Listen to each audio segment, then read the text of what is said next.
Assalamualaikum warahmatullahi wabarakatuh. Nama saya Rimasya Widyasari, saya dari IKM 9 semester 3. Di sini saya akan menjelaskan tentang manajemen pencegahan dan penanggulangan bencana.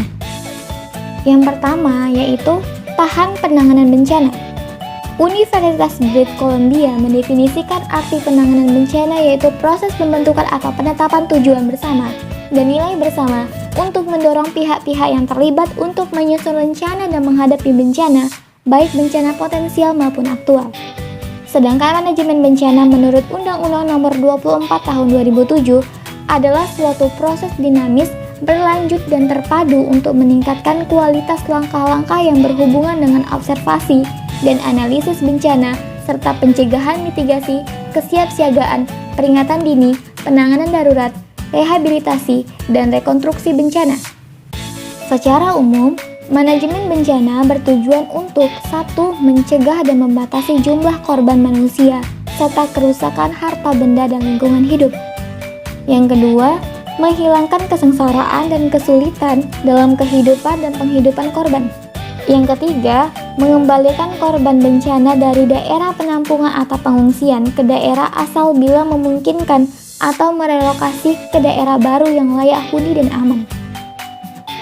Dalam manajemen bencana memiliki mekanismenya yang terdiri dari 1. Mekanisme internal atau informal, yaitu unsur-unsur masyarakat di lokasi bencana yang secara umum melaksanakan fungsi pertama dan utama dalam manajemen bencana dan kerap kali disebut mekanisme manajemen bencana alamiah, yang terdiri dari keluarga, organisasi sosial, informal, seperti pengajian, pelayanan kematian, kegiatan gotong royong, arisan, dan sebagainya, serta masyarakat lokal. Yang kedua, mekanisme eksternal atau formal, yaitu organisasi yang sengaja dibentuk untuk tujuan manajemen bencana.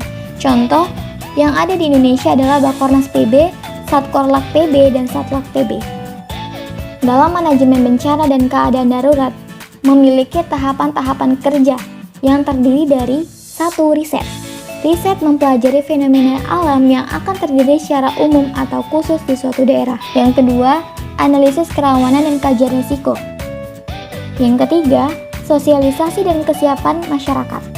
Yang keempat, mitigasi atau persiapan mendekati terjadinya bencana atau keadaan darurat. Contoh, persiapan menghadapi banjir di komplek perumahan saya, misalnya dilakukan dengan membersihkan saluran got dan membangun daerah-daerah penyerapan air ke tanah.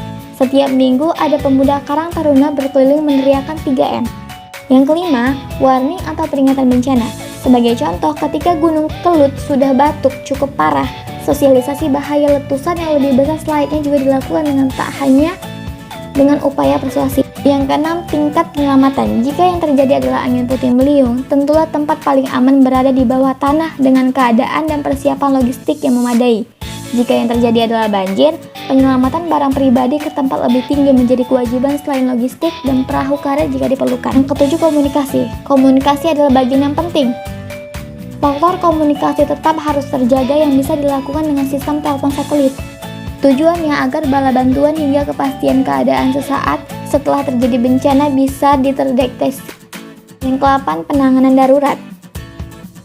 Yang ke-9, keberlangsungan penanganan. Yang ke-10, upaya perbaikan. Upaya perbaikan ini kita contohkan kepada tsunami Aceh yang memakan korban jiwa serta harta yang sangat besar. Merancang perbaikan harus dilakukan secara sesama, mengingat biaya besar yang dikumpulkan dari masyarakat, bahkan masyarakat internasional. Jika peristiwa banjir yang tiap tahun melanda pinggiran sungai, tentunya lebih baik dilakukan tindakan antisipasif yang lebih komprehensif dalam kerangka perbaikan di masa mendatang. Yang ke-11, pelatihan dan pendidikan. Untuk mengantisipasi hingga mengupayakan perbaikan pasca bencana, setiap daerah harus memiliki petugas-petugas yang cakap dan berpengetahuan.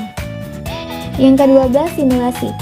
Setelah memiliki petugas yang cakap dan berpengetahuan, setiap daerah harus melaksanakan simulasi penanganan bencana ataupun keadaan darurat agar setiap anggota masyarakat bisa mengantisipasi hingga menyelamatkan diri dan anggota keluarganya sehingga beban daerah ataupun kerugian pribadi dapat diminimalisasi.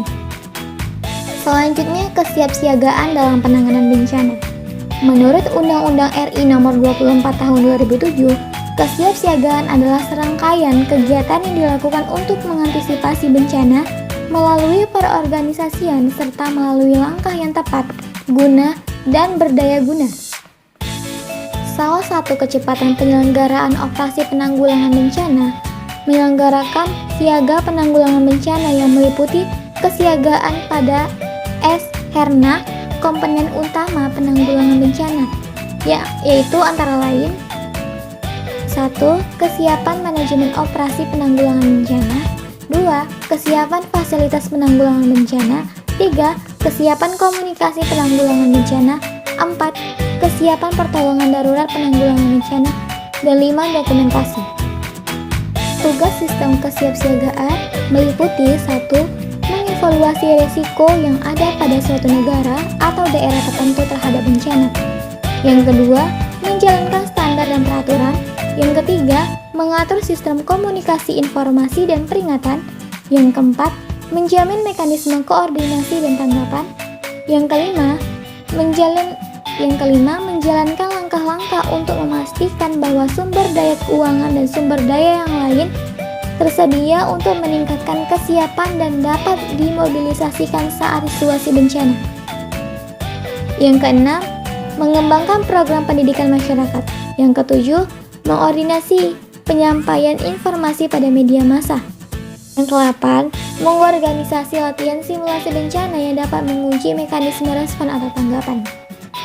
Kemudian ada cepat dan tanggap darurat. Pada tanggap darurat bencana terdapat hal-hal berikut. 1. Korban massal, yaitu korban relatif banyak akibat penyebab yang sama dan perlu pertolongan segera dengan kebutuhan sarana, fasilitas, dan tenaga yang lebih dari yang tersedia, tanpa kerusakan infrastruktur. Yang kedua, bencana mendadak atau tidak terencana atau perlahan tapi berlanjut, berdampak pada pola kehidupan normal atau ekosistem hingga diperlukan tindakan darurat dan luar biasa. Intinya, bencana itu menghasilkan korban yang banyak dengan kerusakan infrastruktur. Yang ketiga, bencana kompleks. Bencana disertai permusuhan yang luas, disertai ancaman keamanan, serta arus pengungsian luas. Korban banyak, kerusakan infrastruktur, disertai ancaman keamanan. Biasanya, masalah yang dihadapi saat terjadinya bencana yaitu keterbatasan sumber daya manusia, keterbatasan peralatan atau sarana, dan sistem kesehatan. Dalam menghadapi bencana, diperlukan suatu sistem tanggap bencana yang berfungsi sebagai panduan tindakan dalam menghadapi bencana. Sistem tersebut hendaknya efektif, efisien, terukur, dan tepat sasaran. Secara sederhana, sistem tanggap bencana meliputi 4 tahapan, yaitu mitigation atau pengurangan pencegahan mitigasi. Kedua, preparedness, yaitu perencanaan persiapan. Yang ketiga, respon, yaitu penyelamatan dan pertolongan. Yang keempat, recovery, yaitu pemulihan dan pengawasan. Baiklah, sekian dari penjelasan saya. Terima kasih, semoga bermanfaat. Dan jangan lupa like, comment, and subscribe.